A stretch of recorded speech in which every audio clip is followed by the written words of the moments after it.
올림픽에서 금메달을 따기 위해 태어난 아이들이 있다고 하면 믿으시겠습니까? 지난 10일 영국의 일간지 더 선은 충격적인 사진 몇 장을 공개했습니다. 바로 중국이 올림픽에서 높은 성적을 얻기 위해 국가적 차원에서 만든 올림픽 영재학교의 모습입니다.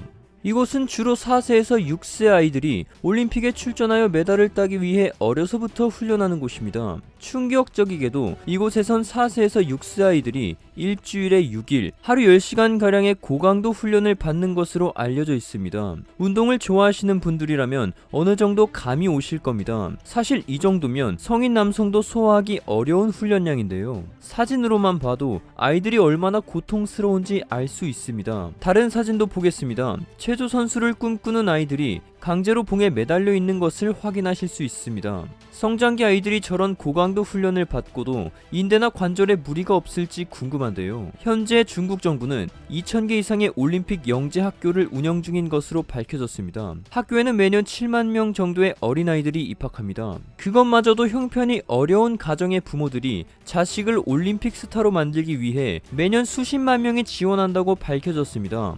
올림픽 스타가 되면 바로 엄청난 돈을 벌고 가난에서 벗어날 수 있기 때문인데요. 따라서 입학 기준 또한 굉장히 까다롭다고 알려져 있습니다. 또한 만약 입학을 한다 하더라도 주 6일의 고강도 훈련과 함께 훈련 도중 실수를 하거나 수행 능력이 떨어지면 매를 맞거나 추가로 웨이트 트레이닝을 진행하는 등 아이들에게는 다소 가혹한 훈련을 진행한다고 합니다. 문제는 이렇게 영재 학교를 다니다가 부상을 당하거나 개인적인 이유로 그만두게 되면 영재 학교에서 나오는 지원이 끊겨 생계에 어려움을 겪는 아이들도 많다고 전해집니다. 동시에 아이들은 어려서부터 운동에 매진했기 때문에 운동을 그만두었을 때 다른 일을 시작하기 매우 어려운 상황인데요. 때문에 아이들은 이처럼 가혹한 훈련도 눈물을 흘리며 참아내야 하는 것이고, 심지어 부모가 가난을 탈출하기 위해 강제로 학교에 보내는 경우도 있다고 알려져 있습니다. 다시 한번 말씀드리지만 방금 언급드린 일이 성인도 아닌 4세에서 6세 아이들에게 일어나는 일들입니다. 영재학교에서는 주로 탁구나 배드민턴 등 개인 종목을 훈련한다고 알려져 있는데요. 실제로 이번 도쿄올림픽에서 중국은 금메달 38개, 은메달 32개, 동메달 18개로 총 88개의 메달을 획득했습니다. 여기서 중요한 점은 88개 메달이 전부 개인 종목에서 획득한 메달이란 점입니다. 축구, 배구, 농구 등 팀플레이 종목은 모두 전패를 했단 말인데, 일각에서는 이런 현상의 원인은 영재학교 운영 방침에 있다고 주장합니다. 협동심을 요구하는 단체 경기보다는 개개인을 고문 수준의 혹독한 훈련을 통해 금메달 기계로 만들고 있다고 지적합니다. 자, 그런데 최근 도쿄올림픽에서 중국 선수가 중국어를 못 알아듣는 일이 발생해 충격을 주고 있습니다.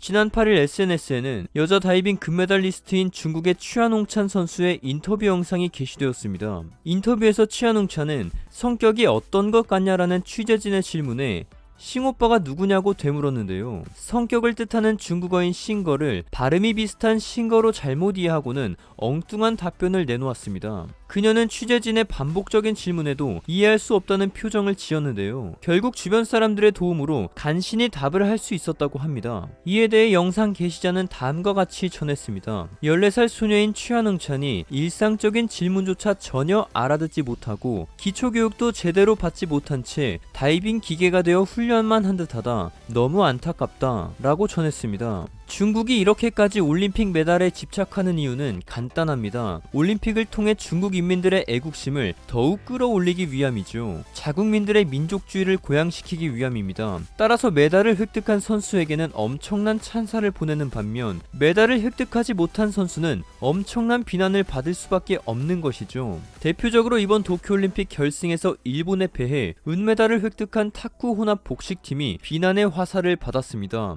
경기 직후 네티즌들은 국민을 실망시켰다, 나라를 망쳤다, 국가 망신이다 라는 댓글을 쏟아냈고, 급기야 대표팀이 눈물을 보이며 사과하는 진풍경이 연출되었습니다. 이를 두고 BBC는 다음과 같이 전했습니다. 중국의 민족주의 열풍은 올림픽 메달을 스포츠의 영공 이상의 것으로 만들었다. 경쟁에서 패하면 나라를 실망시킨 역적이 된다 전했습니다. 결국 중국의 잘못된 올림픽 정신이 무고한 아이들을 희생시킬 뿐만 아니라 전 세계인의 화합을 위한 무대인 올림픽을 망치고 있는 상황입니다. 하루빨리 중국이 진정한 스포츠 정신을 가지길 희망하겠습니다. 오늘 시사 팩토리가 준비한 내용은 여기까지입니다. 댓글을 통한 자유로운 의사소통은 언제나 환영합니다. 시청해주신 모든 분들 감사합니다.